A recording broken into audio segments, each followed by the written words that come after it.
Warna news Marathi, त्यास विश्वासार्ह बातमीचा. बांधकाम कल्याणकारी मंडळातर्फे बच्चे सावर्डे येथे आरोग्य शिबिर. जागतिक महिला दिनाचे औचित्य साधून जीवित नोंदणी असणाऱ्या बांधकाम कामगारांसाठी महाराष्ट्र बांधकाम कल्याणकारी मंडळातर्फे बच्चे सावर्डे येथे आरोग्य शिबिर आयोजित करण्यात आले होते. कार्यक्रमाच्या अध्यक्षस्थानी भारतीय जनता पार्टीच्या महिला प्रदेश सचिव डॉक्टर स्वाती पाटील होत्या.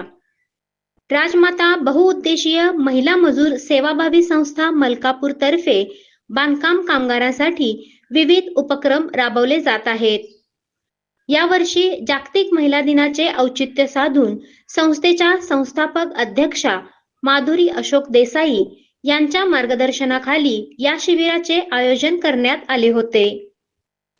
कार्यक्रमास प्रमुख उपस्थिती पाहुण्यांच्या हस्ते दीप प्रज्वलन आणि धन्वंतरी पूजन करण्यात आले. भारतीय जनता पार्टी प्रदेश सचिव डॉक्टर स्वाती पाटील यांनी उपस्थित सर्व महिलांना मार्गदर्शन करून महिला दिनाच्या शुभेच्छा दिल्या. डॉक्टर निलेश ढगे यांच्या मार्गदर्शनाखाली या आरोग्य शिबिरामध्ये सोनोग्राफी, सर्व प्रकारचे औषधे तसेच ब्लड टेस्ट, चेकअप इत्यादी सुविधा लाभार्थी कामगारांना उपलब्ध करून देण्यात आल्या. या शिबिराचा 400हून अधिक कामगारांनी लाभ घेतला.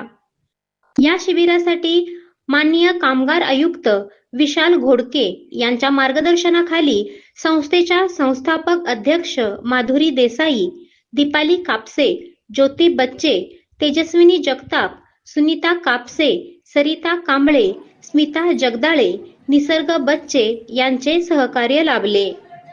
नमस्कार, मी सौ माधुरी अशोक देसाई, राजमाता महिला बहुउद्देशीय सेवाभावी संस्था संस्थापक अध्यक्ष आणि माझे सर्व पदाधिकारी यांच्यामार्फत बच्चे सावर्डे थेरगाव येथे आज महिला दिनाचं औचित्य साधून आम्ही महिलांकरता आरोग्य शिबिराचा कार्यक्रम आयोजित केलेला आहे. यामध्ये महिलांना आम्ही ब्लड टेस्टपासून आरोग्याच्या ज्या काही सुविधा आहेत त्या आम्ही मोफत देणार आहोत. त्यात सोनोग्राफी असेल, एक्सरे असेल किंवा अन्य प्रकारची कसलेही छोटी मोठी ऑपरेशन असतील, या सुविधा आम्ही मोफत देण्यासाठी बांधकाम कल्याणकारी योजनेमार्फत हा कार्यक्रम येथे राबवण्यात आलेला आहे.